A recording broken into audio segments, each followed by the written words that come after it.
Use a warm, empathetic tone. Emma sat in the hospital waiting room, her whole body shaking. The plastic pregnancy test felt heavy in her small hands. Two bright pink lines stared back at her like tiny enemies. At 17 years old, she had dreamed of finishing school, maybe going to college, finding love that would last forever. Now those dreams seemed as far away as the stars. The waiting room was cold and smelled like cleaning products. Old magazines lay scattered on small tables. A few other people sat quietly in their chairs, but Emma felt completely alone in the world. She pulled her thin jacket tight around her shoulders and tried to stop the tears from falling. I don't know what to do, she whispered to herself, so quietly that nobody else could hear. I really don't know what to do. Her boyfriend Tom had disappeared the moment she told him about the baby. One day he was telling her he loved her, and the next day he was gone. He wouldn't answer her calls or texts. His friends said they hadn't seen him. It was like he had never existed at all. Her parents had been even worse. When she finally found the courage to tell them, her father's face turned red with anger. Her mother started crying and wouldn't stop. They called her terrible names and told her she was no longer their daughter. They packed her few belongings in a garbage bag and left it on the front step. You have brought shame to this family, her father had said, his voice cold as ice. Don't come back. That was 3 days ago. Since then, Emma had been sleeping in the park, using the public restrooms to wash her face, and spending her last few pounds on cheap food. She was tired, hungry, and more scared than she had ever been in her life. Across the waiting room, a man watched her cry. His name was James, and he was 45 years old. He had kind eyes but deep lines round them that spoke of great sadness. James came to the hospital every Tuesday and Thursday to volunteer. He helped patients find their way around the building and sat with people who had no visitors. James knew what it looked like when someone had lost everything. He had seen that same look in the mirror every morning for the past 3 years. A drunk driver had crashed into his car on a rainy night, killing his wife Margaret and his daughter Lucy instantly. James had been driving. He survived without a scratch, but his heart had been completely destroyed. Since that terrible night, James had been trying to find ways to fill the huge emptiness inside him. He volunteered at the hospital because helping other people was the only thing that made him feel slightly human again. But most nights, he went home to his empty house and drank whiskey until he couldn't remember his family's faces anymore. James watched Emma wipe her eyes with the sleeve of her jacket. She looked so young and frightened. Something about her quiet desperation reminded him of his daughter Lucy. Lucy would have been about Emma's age now if she had lived. She would have had her whole life ahead of her, full of possibilities and dreams. Emma suddenly felt dizzy. She hadn't eaten a proper meal in 2 days, and she hadn't slept well since leaving home. The room started spinning round her. She tried to stand up, but her legs felt weak and shaky. The pregnancy test fell from her hands and clattered onto the floor. Help, she whispered, but her voice was too quiet for anyone to hear. The world went black, and she collapsed onto the cold hospital floor. James jumped up from his chair and rushed to Emma's side. Other people in the waiting room looked over with concern. A nurse came running from behind the reception desk. She's pregnant, James said quickly, pointing to the pregnancy test lying nearby.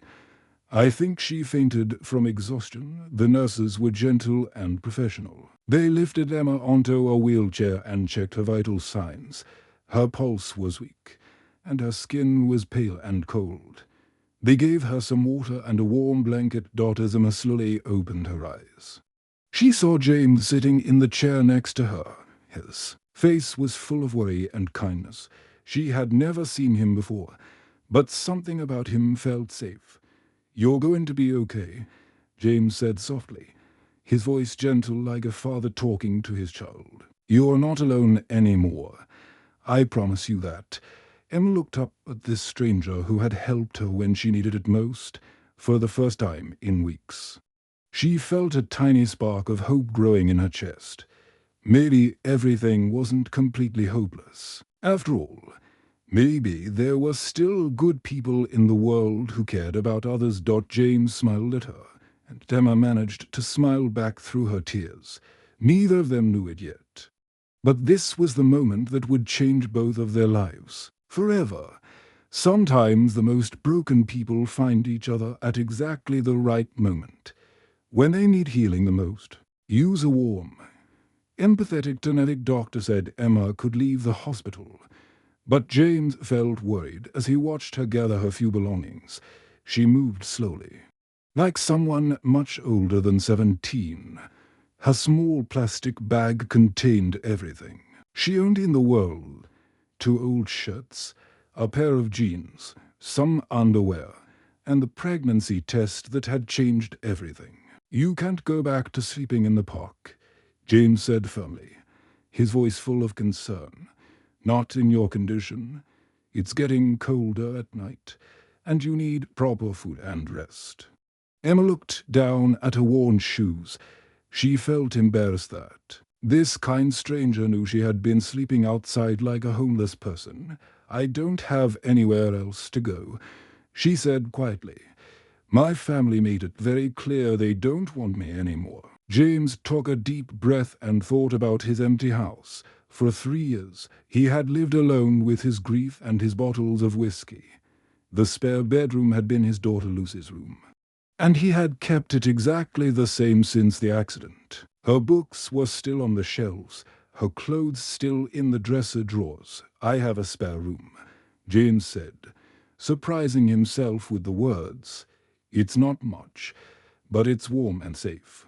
You would have your own space, and there's a bathroom right next door." Emma looked up at him with wide eyes. She had learned not to trust people too easily, especially men she didn't know. "Why would you help me?" she asked, studying his weathered face. "You don't even know me. You don't know anything about me." James was quiet for a moment. He thought about Margaret, his wife, and how she had always brought home stray cats and helped neighbors in trouble. He thought about Lucy and how she had always stood up for kids at school who were being bullied. "Because someone should help you," James replied simply. "And because I think we both need this. You need a safe place, and I need to remember what it feels like to help someone again." Emma wasn't sure what to say. Part of her was scared to trust this stranger, but another part of her was desperate for somewhere warm to sleep. The nights in the park had been cold and frightening, and she worried about her baby growing inside her. "Okay," she said finally, "but just for a few days, until I figure out what to do next." The drive to James's house was quiet. Emma pressed her face against the car window and watched the familiar streets of the small town where she had grown up. She saw her old school, the shop where she used to buy sweets with her pocket money, the church where her family used to go every Sunday. Everything looked the same. But she felt like a completely different person now. She wondered if she would ever truly belong anywhere again. Her parents had made her feel like she was a terrible person, someone who couldn't be loved or accepted. Maybe James would change his mind about helping her once he got to know her better. James's house was small but tidy. It sat on a quiet street with a little garden in front. Emma could see that someone had once taken good care of this place, but now the grass was a bit too long and the flowers needed watering. It looked like a house that was missing the people who had made it a home. Inside, the house was clean but very quiet. Emma noticed photographs on the mantel above the fireplace. A beautiful woman with kind eyes smiled from several pictures. In other photos, James looked much younger and happier, standing next to the same woman and a teenage girl with curly hair and a bright smile. Emma could feel the weight of sadness in every room. It was like walking through a museum of a happy life that had ended too soon.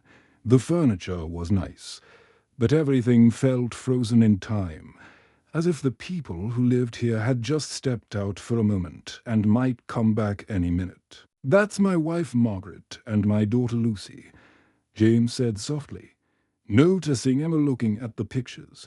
"They died 3 years ago in a car accident." Emma felt tears come to her eyes. "I'm so sorry," she whispered. "They look like they were wonderful people." James smiled sadly. "Margaret would have liked you," he said. "She always said our home should be a place where people could heal. She was always bringing home people who needed help, friends from work who were going through divorces, teenagers who were having trouble with their parents, elderly neighbors who were lonely." He showed Emma to Lucy's room. It was painted light blue with white curtains. There were books on the shelves, stuffed animals on the bed, and posters of pop stars on the walls. Emma could imagine the girl who had lived here, full of dreams and plans for the future. That first night, Emma lay in the comfortable bed with clean sheets and a soft pillow. For the first time in months, she felt truly safe. As she was drifting off to sleep, she felt something amazing. Her baby moved inside her for the first time. It was just a tiny flutter, like a butterfly touching her from the inside. But it filled her with wonder and love. In the next room, James stood in his kitchen holding a bottle of whiskey. For 3 years, he had ended every day by drinking until he couldn't think about his loss anymore. But tonight felt different. He opened the bottle and poured all of it down the sink. The amber liquid swirled away down the drain. And with it went some of his pain. Both of them were taking their first steps toward healing, though neither of them knew it yet. Use a warm, empathetic tone over the next few months. Something wonderful started to happen in the small house on the quiet street. What had once felt like a museum of sadness slowly began to feel like a real home again. The silence that had filled every room for 3 years was replaced by the sounds of daily life. Footsteps on the stairs, conversations over meals, and the gentle hum of the television in the evenings. James started going to grief counseling again. For 2 years after the accident, he had attended sessions with Dr. Williams, but then he had stopped going and started drinking instead. Now, he made appointments every week and talked about Margaret and Lucy without crying quite as much. He also talked about Emma and how taking care of her was helping him heal in ways he never expected. Emma enrolled in online classes to finish her final year of school. She was determined to get her diploma before the baby came. Every morning, she sat at the kitchen table with her laptop, working through math problems and writing essays while her belly grew bigger each week. James would bring her tea and biscuits, and sometimes help her with her homework. They fell into a comfortable routine that felt natural and right.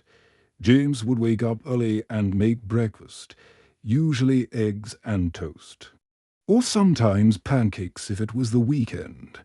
Emma would come downstairs, in her pajamas, her hair messy from sleep, and they would eat together while talking about their plans for the day. After breakfast, Emma would do her schoolwork while James went to his part-time job at the local library. In the evenings, they worked together on sorting through the house.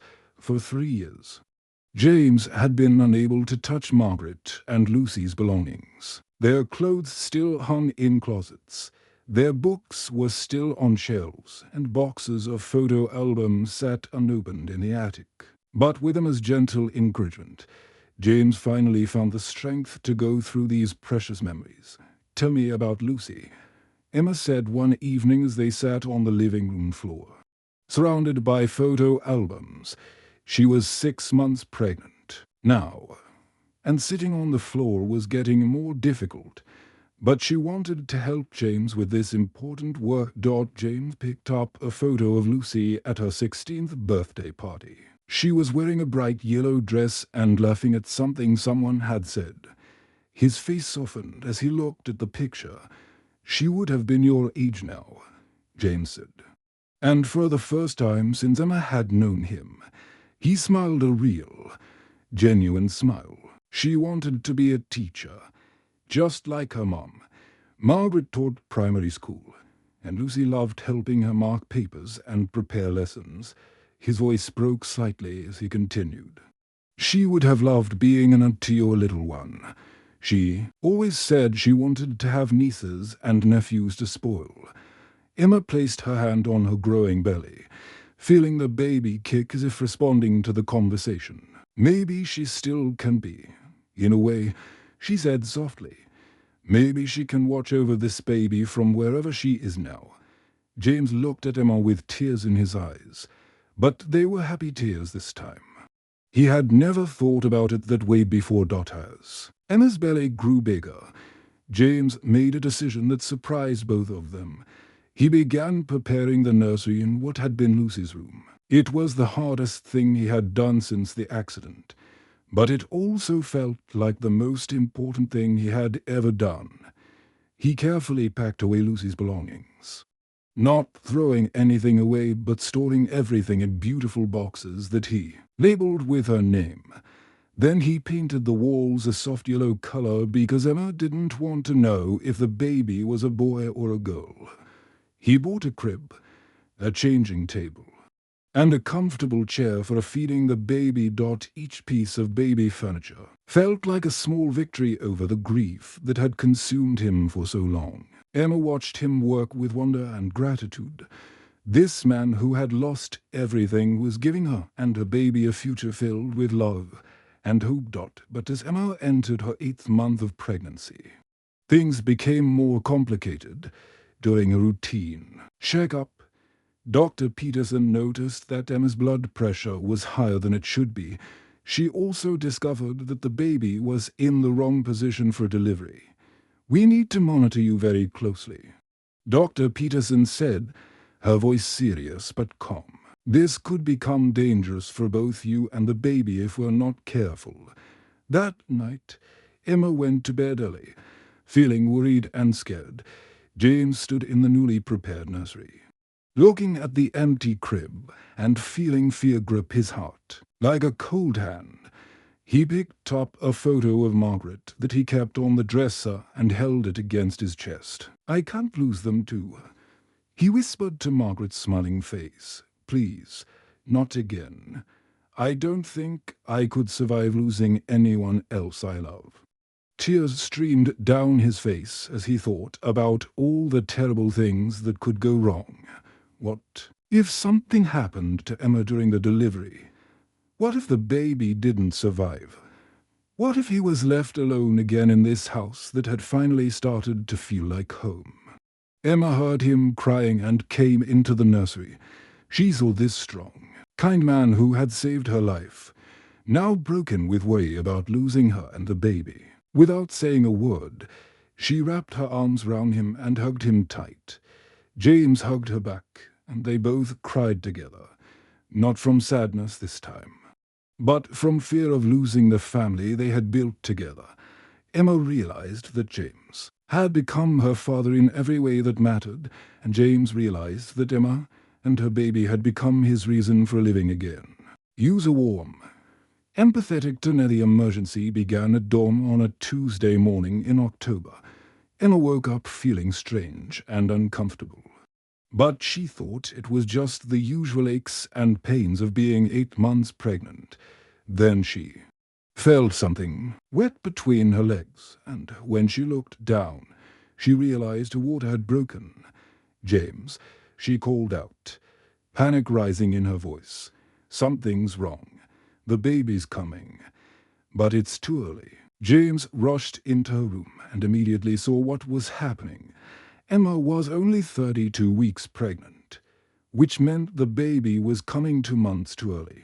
His hands shook as he called for an ambulance, but he kept his voice calm and steady. "For Emma's sake, it's going to be okay," he told her, though his heart was pounding with fear. "We're going to get you to the hospital right now." The ambulance ride felt like the longest journey of both their lives. Emma gripped James's hand so tightly that her knuckles turned white. The paramedics worked quickly, checking her vital signs, and talking to the hospital on their radio. Emma could hear words like premature delivery and complications, and each word made her more frightened. At the hospital, everything happened very fast. Doctors and nurses surrounded Emma's bed, asking questions and preparing for an emergency delivery. Someone explained that the baby's heart rate was dropping, and they needed to deliver immediately to save both Emma and the baby. "I'm scared," Emma whispered to James as they wheeled her toward the delivery room. Her face was pale and tears rolled down her cheeks. What if something goes wrong? What if the baby doesn't survive? "I'm here," James promised, squeezing her hand. "I'm not going anywhere. We're going to get through this together, just like we've gotten through everything else." In the delivery room, James fought every instinct he had to run away. When his wife and daughter had died in the car accident, he had run from the hospital. Unable to face the reality of losing them, he had spent 3 years running from his grief, hiding in bottles of whiskey and refusing to let anyone close to him. But Emma needed him now, and for the first time in 3 years. Someone was counting on him to be strong. He couldn't run away again. He wouldn't run away again. The delivery was difficult and scary. Emma pushed and cried while the doctors worked frantically to help the baby. James stayed by her side, wiping her forehead with a cool cloth and telling her how brave she was. Hours passed like years, each minute feeling like an eternity. Finally, they heard it, a tiny, weak cry that filled the room like the most beautiful music in the world. Baby Grace was born weighing just 4 pounds, small enough to fit in James's hands. She was purple and wrinkled, and she looked nothing like the healthy, pink babies in movies, but she was alive and breathing. The doctors immediately took Grace to the intensive care unit. She needed machines to help her breathe and stay warm. Emma only got to see her for a few seconds before they rushed her away to get the specialized care she needed to survive. As Emma recovered from the delivery, she felt exhausted and worried. The doctors said Grace was stable but would need to stay in the hospital for at least 2 months. Emma blamed herself for not taking better care of herself during the pregnancy, even though the doctors assured her that premature births sometimes just happened. James sat beside Emma's bed, holding her hand and trying to comfort her, when an unexpected visitor appeared in the doorway. Emma's mother, Helen, stood there with red, swollen eyes and flowers in her hands. She looked older than Emma remembered, and her face showed deep regret. Emma stared at her mother in shock. They hadn't spoken since the day Helen and Emma's father had thrown her out of the house and told her she was no longer their daughter. "I've been thinking about what I said," Helen whispered, her voice breaking with emotion, "about throwing you away like garbage. I was wrong, Emma. So very, very wrong. I was scared and angry. But that's no excuse for abandoning my own daughter when she needed me most." Emma felt tears streaming down her face as she looked at her mother. Part of her was still angry and hurt, but another part of her had missed her mother terribly over the past months. "I heard about the baby being born early," Helen continued. "I couldn't stay away any longer. I needed to make sure you were okay. I needed to apologize and ask if you could ever forgive me." Emma looked at her mother through tears of forgiveness and pain. She had learned so much about love and family from James over the past months. She had learned that real families don't give up on each other, no matter how difficult things become. "Mom," she said softly, "I want you to meet someone very important. This is James, my father in every way that matters, and your granddaughter's grandfather." James stood up and extended his hand to Helen. His eyes were kind but protective. "She's an incredible young woman," he said gently. "You raised her to be strong and compassionate.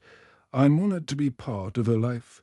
Helen shook James's hand, tears flowing down her cheeks. "Thank you for taking care of my daughter when I failed her," she whispered. Together, all three of them went to the intensive care unit to see baby Grace. She lay in a clear plastic incubator, connected to tubes and wires, but she was beautiful and perfect. This tiny baby had brought together a family that none of them had expected, a family bound not by blood alone, but by choice, forgiveness, and love. The healing had only just begun. But they were finally ready to begin it together. Use a warm, empathetic to me 6 months later. Baby Grace was no longer the tiny, fragile infant who had spent her first weeks fighting for a life in the hospital. She was now a healthy, happy baby who filled the small house with her laughter and babbling. Her cheeks were round and pink, and her eyes sparkled with curiosity about the world around her. She had grown strong and beautiful, just like the family that surrounded her with love. Emma had achieved something that once seemed impossible. She had graduated from high school with excellent grades. All those mornings spent studying at the kitchen table while her belly grew bigger had paid off. But Emma didn't stop there. She had been so inspired by the doctors and nurses who had saved Grace's life that she decided to become a nurse hers. She enrolled in nursing school and threw herself into her studies with determination and passion. Every day, Emma juggled being a mother with being a student. She would wake up early to feed Grace, then study her textbooks while Grace napped. In the evenings, she practiced taking blood pressure readings on James, who was always happy to help with her homework. It wasn't easy, but Emma had learned that she was much stronger than she had ever imagined. Helen, Emma's mother, visited every week now. At first, their meetings were awkward and painful. There were tears and difficult conversations about the months they had lost. But slowly, week by week, they began to rebuild their relationship. Helen would hold Grace and tell her stories about Emma when she was a baby. She brought photo albums from Emma's childhood and helped fill in the memories that had been damaged by their separation. "I missed so much," Helen would say sadly, "watching Grace play with her toys. I missed watching Emma grow into such a wonderful mother." But Emma always reminded her that they had time now to make new memories together. Grace would never know a world where her grandmother wasn't part of their family. James had changed the most of all. He had completely stopped drinking alcohol, something he never thought would be possible after Margaret and Lucy died. The bottles of whiskey that had once filled his kitchen cabinets were gone forever. Instead of drowning his sorrows every night, James spent his evenings playing with Grace, helping Emma with her studies, or working in the small garden behind the house. He was also seeing a counselor named Rebecca twice a week. Rebecca was a gentle woman in her 50s who helped James understand that loving Emma and Grace didn't mean he was forgetting Margaret and Lucy.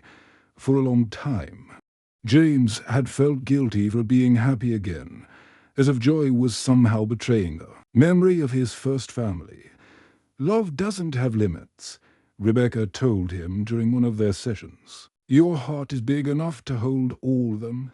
Margaret, Lucy, Emma, and Grace. Loving your new family honors the love that Margaret and Lucy taught you." James and Rebecca had also started spending time together outside of their counseling sessions. They would go for long walks in the park or have quiet dinners at small restaurants. James felt nervous about dating again after so many years, but Rebecca was patient and understanding. She had lost her husband 5 years earlier and knew what it was like to rebuild a life after devastating loss. One evening, as James sat in the living room reading a picture book to Grace, Emma watched them with a heart full of gratitude. Grace giggled at the funny voices James made for each character, and he smiled wider than Emma had ever seen him smile. "You know," Emma said softly, "I never had a real father growing up. My dad was always too busy or too angry to spend time with me. But I do have a real father now." James looked up from the children's book, his eyes bright with tears of joy rather than the tears of sorrow that Emma had seen so many times before. "And I never thought I'd have a family again after losing Margaret and Lucy," he said, his voice thick with emotion. "But here we are, aren't we? Here we are." The most important day came on Grace's first birthday. James had spent weeks preparing the legal paperwork, working with lawyers and social workers to make everything official. On that special day, he signed the adoption papers that made Emma legally his daughter and made him officially Grace's grandfather. The small house was decorated with colorful balloons and streamers. There was a birthday cake shaped like a teddy bear, and Grace wore a frilly pink dress that Helen had bought for the occasion. Family friends came to celebrate, including Rebecca, Dr. Peterson, who had delivered Grace, and even some of Emma's classmates from nursing school. As James signed his name on the legal documents, Emma cried happy tears. She was no longer the scared, pregnant teenager who had been thrown out by her parents. She was now part of a real family that had chosen to love each other. Years later, Emma walked across the stage at her nursing school graduation. In the audience, her mother Helen cheered loudly. Her adoptive father James wiped tears from his eyes. His girlfriend Rebecca clapped enthusiastically, and little Grace, now a toddler, banged her chubby hands together and shouted, "Mama, Mama." "We made it," Emma whispered to James as she received her diploma, thinking about how far they had all come from that terrible day in the hospital waiting room. "We did," James smiled, his heart full of pride and love. "All of us made it together." Sometimes the most beautiful families are built from broken pieces, held together by love, forgiveness, and the courage to start again. No one is ever truly alone when there are still people in the world willing to care. The end.